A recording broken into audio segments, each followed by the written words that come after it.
नमस्कार दोस्तों, पीसीएस पाठशाला में आप सभी का स्वागत है। घटना चक्र टीजीटी पीजीटी हिस्ट्री की सीरीज चल रही है और यह 64वां सीरीज है दोस्तों, 64वां भाग है घटना चक्र टीजीटी पीजीटी हिस्ट्री। आप लोग पूरा का पूरा प्लेलिस्ट फॉलो कर सकते हैं। प्लेलिस्ट में जाइएगा, घटना चक्र टीजीटी पीजीटी हिस्ट्री के नाम से प्लेलिस्ट बनी हुई है। और आज हम आधुनिक भारत के इतिहास के तहत ईस्ट इंडिया कंपनी और बंगाल के नवाब से संबंधित प्रश्न देखेंगे। और बहुत ही मोस्ट इंपॉर्टेंट सीरीज चल रही है दोस्तों, all India TGT PGT history के लिए। तो आप लोग प्लेलिस्ट में जाइए और सभी वीडियो को फॉलो करिए। एक बात और कहना चाहूँगा आप लोगों से कि 5500 वन लाइनर क्वेश्चन का रामबाण पीडीएफ है टीजीटी पीजीटी हिस्ट्री के लिए, लिंक डिस्क्रिप्शन में है, डाउनलोड कर सकते हैं। 6000 क्वेश्चन का रामबाण पीडीएफ टीजीटी पीजीटी ज्योग्राफी के लिए भी है, लिंक डिस्क्रिप्शन में दिया गया है, डाउनलोड कर सकते हैं। और अगर आपको हिस्ट्री का, ज्योग्राफी का, सिविक्स का, इकोनॉमी का, किसी भी सब्जेक्ट का, किसी भी मीडियम में, किसी भी परीक्षा के लिए अगर आपको हैंड रिटेन नोट्स की आवश्यकता है, कंप्यूटराइज नोट्स की आवश्यकता है, तो आप लोग व्हाट्सएप पर मैसेज कर सकते हैं। व्हाट्सएप नंबर डिस्क्रिप्शन में दिया गया है, आप मैसेज ही करिएगा, कॉल बिल्कुल मत करिएगा। जो भी मटेरियल है दोस्तों चार्जेबल है, तो जो लोग सीरियस होंगे वो लोग संपर्क कर सकते हैं। व्हाट्सएप नंबर डिस्क्रिप्शन में दिया गया है। आइए सीधे प्रश्नों पे आते हैं। ईस्ट इंडिया कंपनी और बंगाल के नवाब से संबंधित प्रश्न है। प्रश्न संख्या 1 देखिएगा, 1756 में कलकत्ता पर पुनः अधिकार करने के लिए किसे समुद्र के रास्ते भेजा गया था? तो 1756 में कलकत्ता पर पुनः अधिकार करने के लिए किसे समुद्र के रास्ते भेजा गया? देखिए दोस्तों, वाटसन को भेजा गया था, वाटसन को। और जब सिराजुद्दौला कलकत्ता पर अधिकार कर लेता है तो पुनः अधिकार करने के लिए वाटसन को भेजा जाता है। जीआईसी परीक्षा में पूछा गया प्रश्न है ये। जून 1756 में सिराजुद्दौला द्वारा फोर्ट विलियम को घेर लिया गया और 5 दिन पश्चात उसने आत्मसमर्पण कर दिया। गवर्नर राजा ड्रेक और अन्य प्रमुख नागरिक पृष्ठ द्वार से भाग निकले। उस समय प्रमुख वही था, और क्या बोलते हैं, विलियम फोर्ट का राजा ड्रेक। नवाब कलकत्ता को मानिक चंद के हाथ देकर स्वयं मुर्शिदाबाद लौट गया। जो ही कलकत्ता के पतन का समाचार मद्रास पहुंचा, वहां के अधिकारियों ने एक सेना जो उन्होंने फ्रांसीसियों के विरुद्ध युद्ध के लिए गठित की थी, कलकत्ता पर अधिकार करने के लिए भेज दी। कलकत्ता पर पुनः अधिकार करने के लिए वाटसन को समुद्र के रास्ते भेजा गया था। प्रश्न 2 देखिएगा, सिराजुद्दौला के आक्रमण के समय कलकत्ता का गवर्नर कौन था? सिराजुद्दौला जब आक्रमण किया कलकत्ता का गवर्नर कौन था? तो ड्रेक था। आप लोगों ने इस व्याख्या में देखा है, ड्रेक था। जीआईसी परीक्षा में पूछा गया प्रश्न है ये। इसकी व्याख्या देख लीजिए। सिराजुद्दौला के आक्रमण के समय कलकत्ता का गवर्नर रॉजर ड्रेक था। अंग्रेजों को आंग्ल फ्रांसीसी युद्ध की आशंका थी, इसलिए उन्होंने कलकत्ता में फोर्ट विलियम की किलाबंदी कर दी थी और इसके परकोटे पर तोपें चढ़ा दी थी। अंग्रेजों ने घसीटी बेगम को प्रत्यक्ष रूप से समर्थन किया था और बंगाल के भगोड़ों को शरण दी थी। जब सिराजुद्दौला ने अंग्रेजों को इन जघन्य कार्यों से रोका तो उन्होंने टाल मटोल की। जून 1756 में फोर्ट विलियम को घेर लिया गया सिराजुद्दौला द्वारा और 5 दिन पश्चात उसने आत्मसमर्पण कर दिया।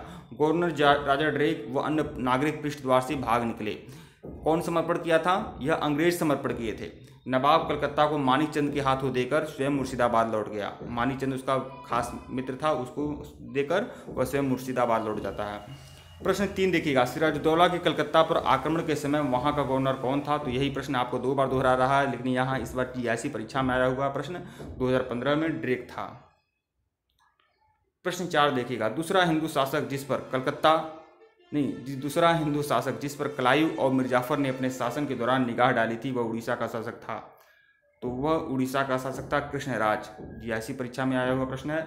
दूसरा हिंदू शासक जिस पर क्लाइव और मिर्जाफर ने अपने शासन के दौरान निगाह डाली थी वह उड़ीसा का राजा कृष्णराज था। 18वीं सदी में उड़ीसा पर मराठा प्रशासन आरंभ हो गया था, जिसमें रघुजी भोसले मुख्य थे। मराठों का शासन 1803 तक चला, फिर अंग्रेजों ने अपने अधिकार में ले लिया उसे। यहाँ की प्रशासनिक व्यवस्था से लोगों को काफ़ी परेशानी हुई।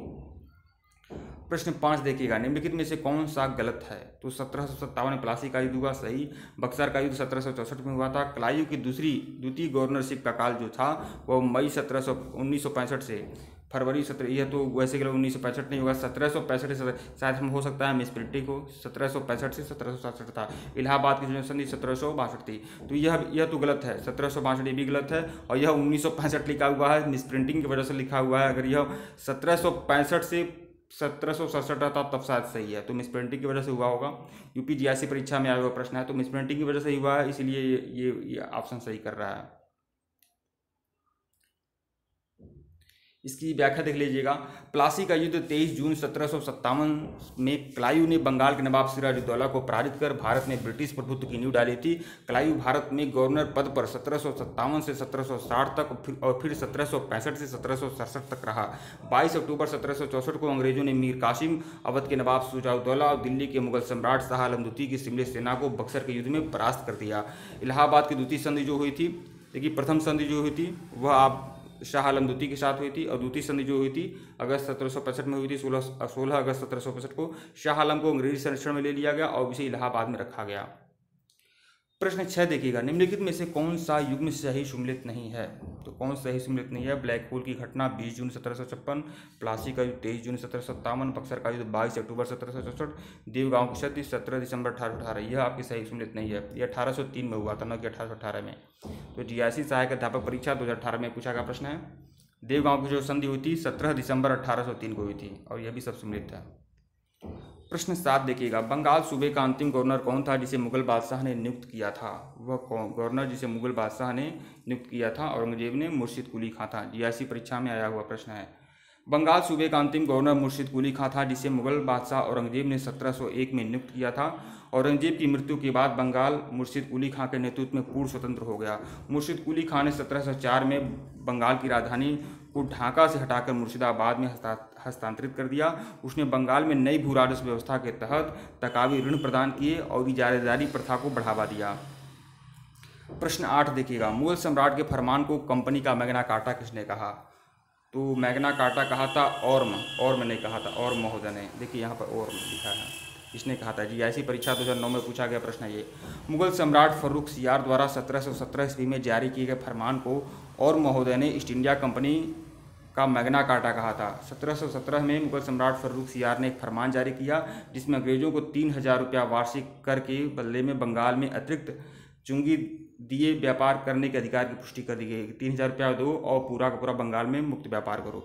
अंग्रेजों द्वारा निर्मित सिक्कों को भारत में सभी जगह मान्यता भी दी गई कि अंग्रेजी जो सिक्के डाले जाएंगे सभी जगह मान्यता मिलेगी। फर्रुख सियार के शासनकाल में 1715 में जॉन सुरमन के नेतृत्व में एक शिष्टमंडल आया था, और जब शिष्टमंडल आया था तो उसी में एक हैमिल्टन नाम का अंग्रेज था, हैमिल्टन नामक चिकित्सक था, जिसने क्या बोलते हैं चिकित्सा कर दिया था फर्रुख सियार का, जिसे फर्रुख सियार खुश हुआ और फिर शाही फरमान 1717 में जारी करता है। प्रश्न 9 देखिएगा, किस मुगल बादशाह ने अंग्रेजों की ईस्ट इंडिया कंपनी को वह शाही फरमान जारी किया जिसमें 3000 रुपये के वार्षिक भुगतान के बदले मुक्त व्यापार की अनुमति दी गई थी? तो फर्रुख सियार ने। एनबीएस पीजीटी परीक्षा में पूछा गया प्रश्न है। फर्रुख सियार को मुगल वंश का घृणित कायर कहते हैं, यह भी ध्यान रखिएगा। प्रश्न 10 देखिएगा, कलकत्ता की स्थापना से पूर्व बंगाल की विशालतम बस्ती थी? तो कलकत्ता की स्थापना से पूर्व बंगाल की जो विशालतम बस्ती थी वह तो हुगली। कलकत्ता की स्थापना तो बाद में हुई थी 1690-98 में, लेकिन कलकत्ता की स्थापना से पूर्व जो अंग्रेजों की विशाल बस्ती थी वह थी हुगली। पीजीटी परीक्षा 2006 में पूछा गया प्रश्न है। कलकत्ता की स्थापना से पूर्व हुगली बंगाल में अंग्रेजों की विशालतम बस्ती थी। ब्रिजमैन के अधीन 1651 में एक कोठी हुगली में स्थापित की गई, जहां सोरे, रेशम और चीनी का व्यापार आरंभ किया गया। ये बंगाल की मुख्य निर्यात जिन्स थी। अन्य महत्वपूर्ण तथ्य भी देखिएगा, भारत में कंपनी की कोई फैक्ट्री एक किलाबंद क्षेत्र जैसी होती थी, जिसके अंदर गोदाम, दफ्तर, कंपनी के कर्मचारियों के लिए घर होते थे। ध्यातव्य है कि इन फैक्ट्रियों में उत्पादन का कोई काम नहीं होता था। बंगाल के सूबेदार शाह सूजा ने 1651 में एक फरमान जारी किया, जिसमें 3000 रुपया वार्षिक कर के बदले में कंपनी को बंगाल, बिहार, उड़ीसा में मुक्त व्यापार की अनुमति दे दी। 1656 में दूसरा निशान मंजूर किया गया, जिसके तहत बिना किसी बाधा के व्यापार की अनुमति की पुष्टि की गई।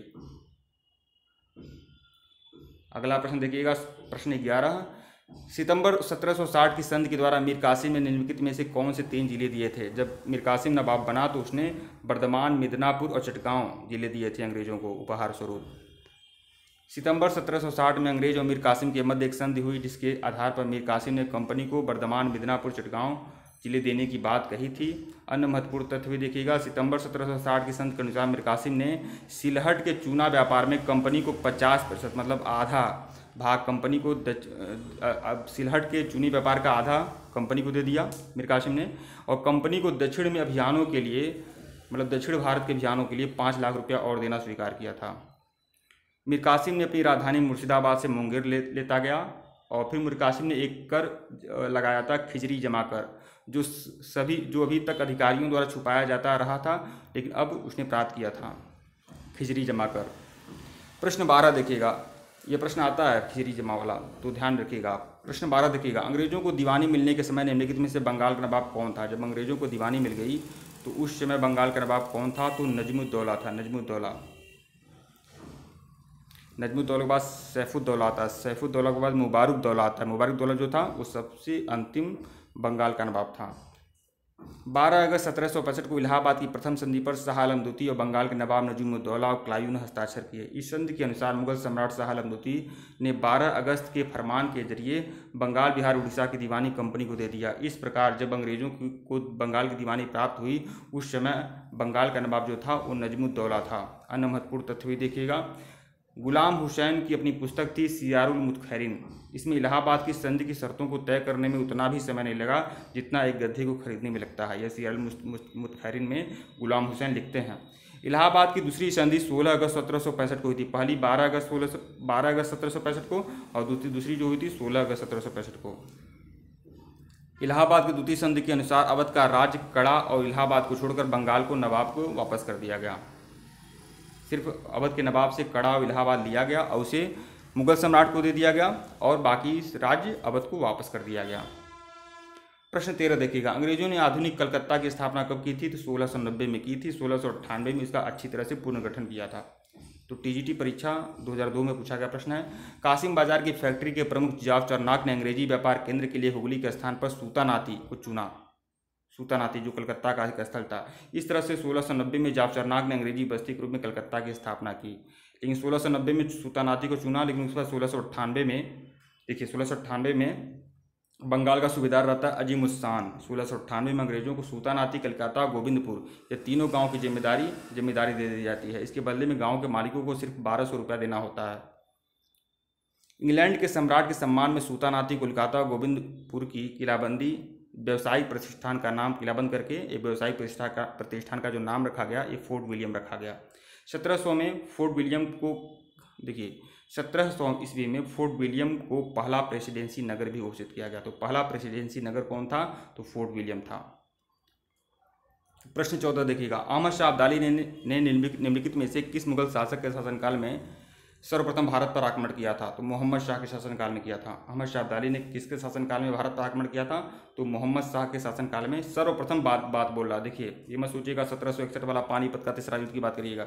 सबसे पहले अहमद शाह अब्दाली ने 7 बार करीब आक्रमण किया था, लेकिन पहली बार जब आक्रमण किया था 1748 में किया था, उसमें अहमद शाह अब्दाली ने, उस समय भारत का शासक कौन था? मुगल शासक कौन था? मोहम्मद शाह। टीजीटी परीक्षा 2016 में पूछा गया प्रश्न है।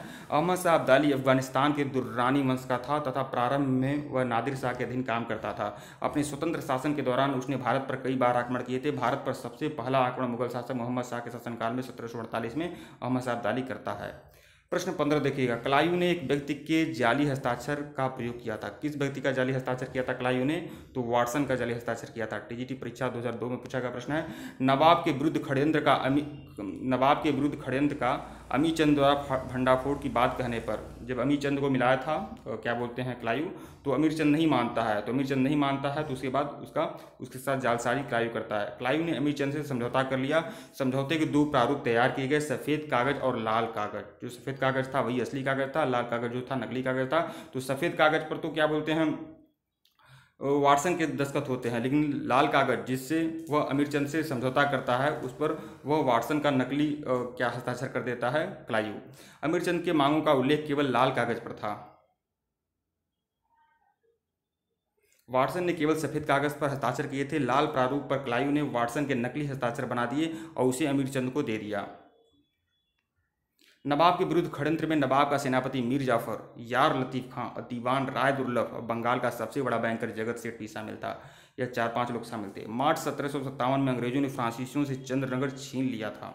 1757 में अंग्रेजों ने छीना था फ्रांसीसियों से चंद्रनगर और फिर 1794 तक यह अंग्रेजों के अधीन में रहा चंद्रनगर। फिर 1814 में पेरिस के संधि के तहत फिर फ्रांसीसियों को चंद्रनगर वापस कर दिया गया। क्लाइव ने दावा किया कि चंद्रनगर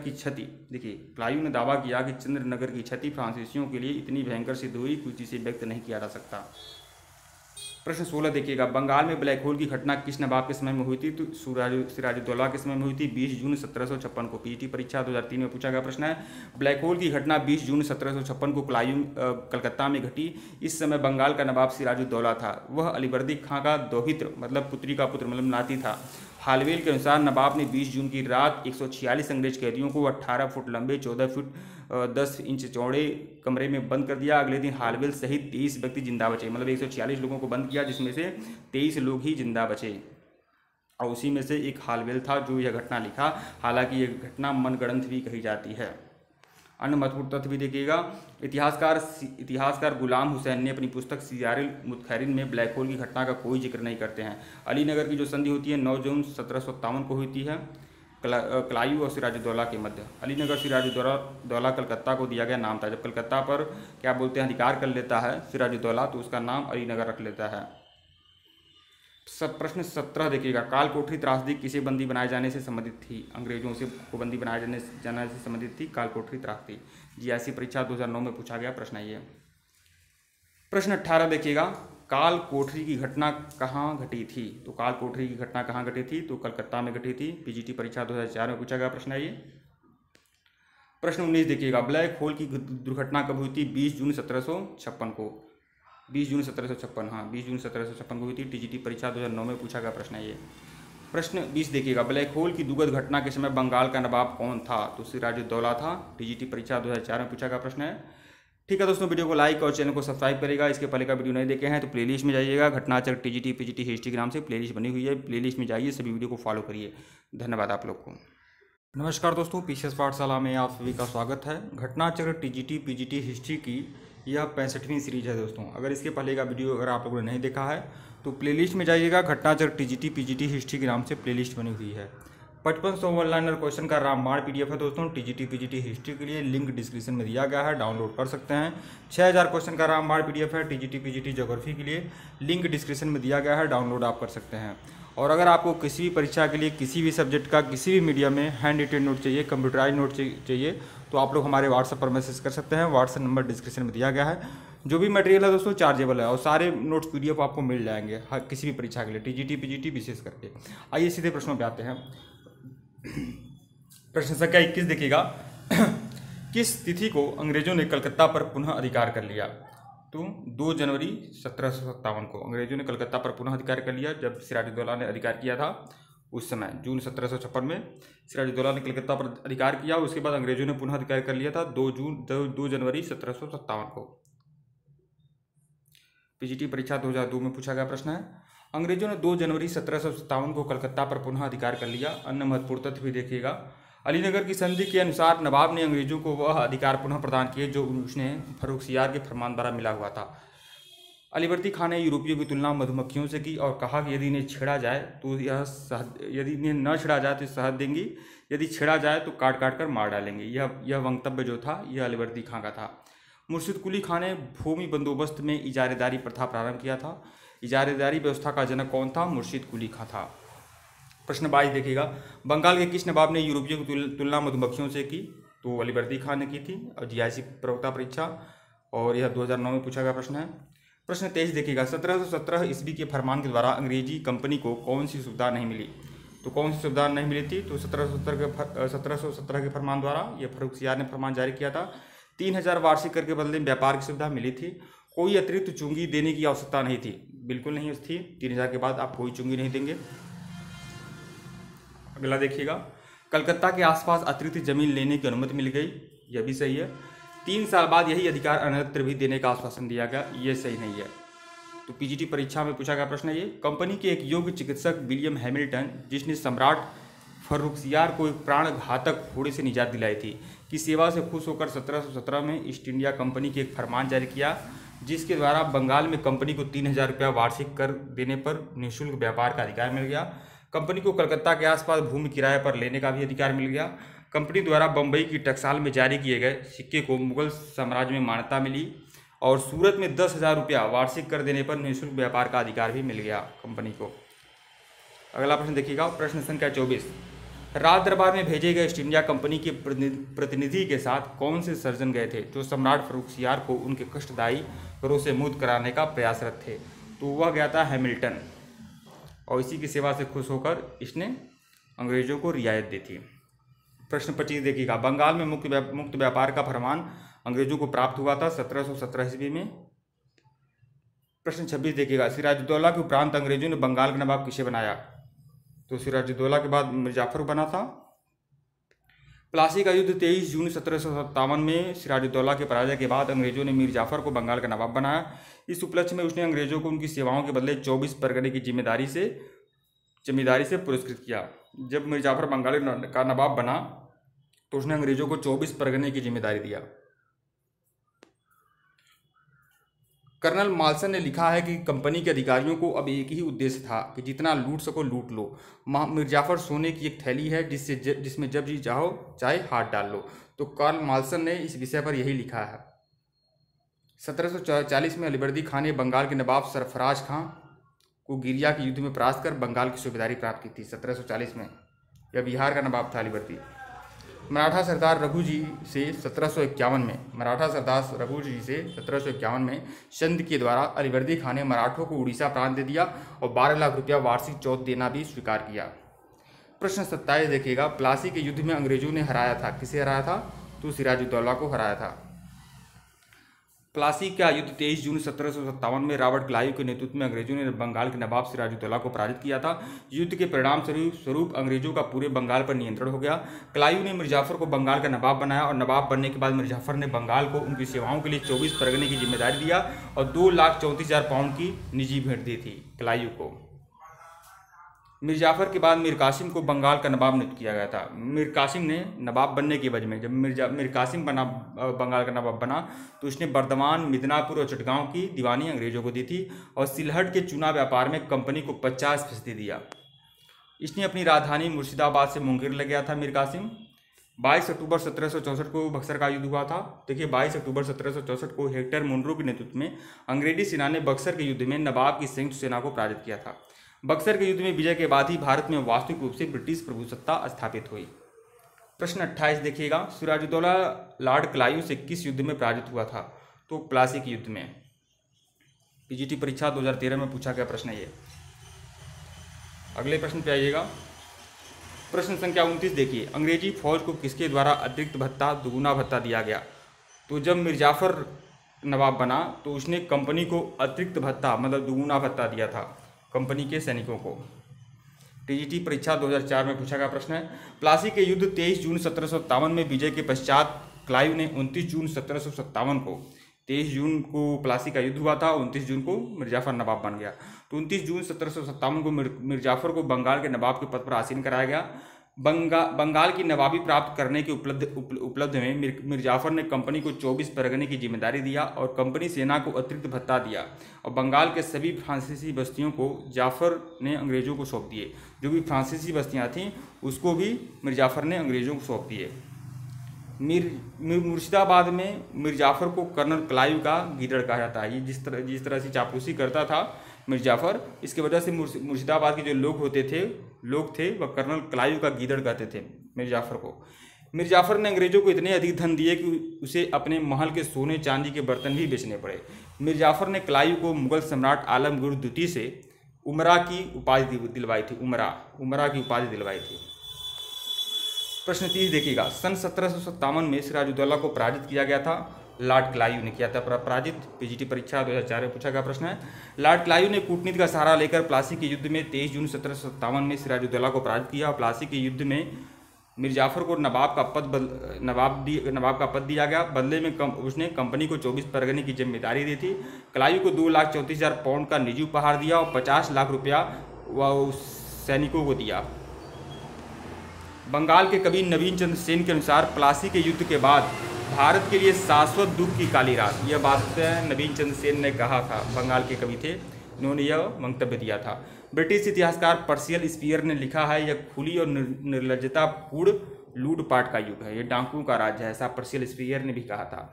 मीर कासिम ने अपनी सेना के आधुनिकीकरण के लिए एक जर्मन अधिकारी वाल्टर रीनहार्ट, जिन्हें बेगम समरू भी कहा जाता है, समरू नाम से भी प्रसिद्ध है। प्रश्न 31 देखिएगा, किस मुगल सूबेदार ने 1698 में अंग्रेजों को सूतानाती, कालिकाता, गोविंदपुर की जमींदारी दे दी थी? तो वह था अजीमुस्तान। अजीमुस्तान जो था औरंगजेब का पोता था। इसने सुल्तानाती कलिकाता गोविंदपुर की जिम्मेदारी दे दी थी सिर्फ और सिर्फ 1200 रुपये में। पीजीटी परीक्षा 2004 में पूछा गया प्रश्न ये।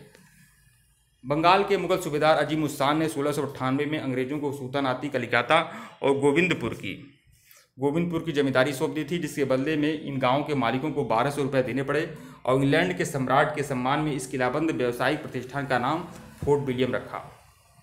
मैकाले ने लिखा कि कंपनी का प्रत्येक सेवक अपने आप को स्वामी समझता था और स्वामी अपने आप को कंपनी का रूही रूप समझता था। 20 फरवरी 1765 को की संधि के अनुसार नवाब नजीमुद्दौला को कंपनी अधिकांश सेना भंग कर देनी पड़ी। जब बक्सर का युद्ध हो गया तो नजीमुद्दौला जो है बंगाल का नवाब बना, ये छोटा बच्चा था और इसके शर्तों के अनुसार अधिकांश सेना भंग कर देनी पड़ी। बंगाल का शासन एक नायब सूबेदार के सहारे चलाना था, जिसकी नियुक्ति कंपनी करती थी, जिसे कंपनी की स्वीकृति के बिना हटाया नहीं जा सकता था। बंगाल में 1765 ईस्वी में द्वैत शासन की नींव क्लाइव ने रखी थी। क्लाइव ने 1765 में द्वैत शासन की नींव रखता है और 1772 तक यह द्वैत शासन चलता है बंगाल में। वारेन हेस्टिंग्स ने अंततः इसे समाप्त कर दिया। प्रश्न 32 देखिएगा। बंगाली सेना के उच्च जाति सिपाहियों को उच्च जाति भाड़े के सैनिक किसने कहा था? किसने कहा था यह उच्च जाति भाड़े के सैनिक हैं? तो चार्ल्स नेपियर ने कहा था। चार्ल्स नेपियर ने। टीजीटी परीक्षा में पूछा गया प्रश्न है 1999 में। बंगाल सेना के उच्च जाति सिपाहियों को उच्च जाति भाड़े के सैनिक चार्ल्स नेपियर ने कहा था। लॉर्ड डलहौजी के गवर्नर जनरल होने के समय 3 सैनिक विद्रोह हो चुके थे। 1849 में भी सैनिक विद्रोह हुआ था, 1849 में 22वें एनआई का विद्रोह और 1850 में 66वें एनआई का विद्रोह और 1852 में 38वें एनआई का विद्रोह हो चुका था। अमेरिकन मिशनरी सोसाइटी ने आगरे में एक बहुत भारी मुद्रणालय लगाया था, प्रिंटिंग प्रेस लगाया था अमेरिकन मिशनरी सोसाइटी ने आगरा में। 1854 में डाकघर अधिनियम पारित होने पर सैनिकों को निःशुल्क डाक सुविधा समाप्त कर दी गई। प्रश्न 33 देखिएगा। जब प्लासी का युद्ध 1757 ईस्वी में अपने चरम पर था तो कौन सिराजुद्दौला का साथ छोड़कर लॉर्ड क्लाइव के अधीन अंग्रेजों से जा मिला? तो कौन? तो वह था मिर्जाफर। प्लासी के युद्ध 23 जून 1757 के समय लॉर्ड क्लाइव ने कूटनीति का सहारा लिया। नवाब के विरुद्ध षड्यंत्र में नवाब का प्रधान सेनापति मीर जाफर, यार लतीफ, दीवान राय दुर्लभ, बंगाल का एक प्रभावशाली साहूकार जगत सेठ और अमीर चंद एक बिचौलिए के रूप में शामिल थे। मीर जाफर ने सिराजुद्दौला को पीछे हटने को कहा और नवाब 2000 घुड़सवारों सहित मुर्शिदाबाद लौट गया। इस प्रकार मीर जाफर ने पद की लालसा में राष्ट्र से गद्दारी की और युद्ध के बाद कंपनी को 24 परगने की जिम्मेदारी भी मीर जाफर ने दिया था। बर्क ने क्लाइव को बड़ी बड़ी नींवें रखने वाला कहा। बर्क एक अंग्रेजी विद्वान था, उसने बड़ी बड़ी नींवें रखने वाला कहा क्लाइव को, जबकि अंग्रेजी इतिहासकार पर्सियल स्पीयर ने इसे भविष्य का अग्रदूत कहा। क्लाइव ने इंग्लैंड जाकर आत्महत्या कर ली थी इसी वजह से। प्रश्न 34 देखिएगा। ईस्ट इंडिया कंपनी को शाह आलम द्वारा बंगाल, बिहार, उड़ीसा की दीवानी कब मिली थी? तो 12 अगस्त 1765 को। इलाहाबाद की दूसरी संधि हुई थी। अगस्त 1765 के अनुसार शाह आलम को अंग्रेजी संरक्षण में ले लिया गया तथा उसे इलाहाबाद में रखा गया। इलाहाबाद और कड़ा के जो क्षेत्र नवाब ने छोड़ दिए थे शाह आलम को मिले और 12 अगस्त 1765 को अपने फरमान द्वारा मुगल बादशाह शाह आलम द्वितीय ने कंपनी को बंगाल, बिहार, उड़ीसा को दीवानी अस्थायी रूप से दे दी, जिसके बदले में कंपनी द्वारा सम्राट को 26 लाख रुपया पेंशन दिया गया और निजामत व्यय के लिए कंपनी को 53 लाख रुपया देना था। इस समय Robert Clive east India company का बंगाल का गवर्नर था। प्रश्न 35 देखिएगा। लॉर्ड क्लाइव मुगल शासक से बंगाल, बिहार, उड़ीसा की दीवानी किस वर्ष प्राप्त करता है? तो 1765 में। ठीक है दोस्तों, वीडियो को लाइक और चैनल को सब्सक्राइब करिएगा। डिस्क्रिप्शन में लिंक टेलीग्राम को बिल्कुल ज्वाइन करिएगा और इसके पहले का वीडियो नहीं देखे हैं तो प्लेलिस्ट में जाइएगा। टीजीटी पीजीटी हिस्ट्री घटना चक्र के नाम से प्लेलिस्ट बनी हुई है, प्लेलिस्ट में जाकर सभी वीडियो को फॉलो करिए। धन्यवाद आप लोग को।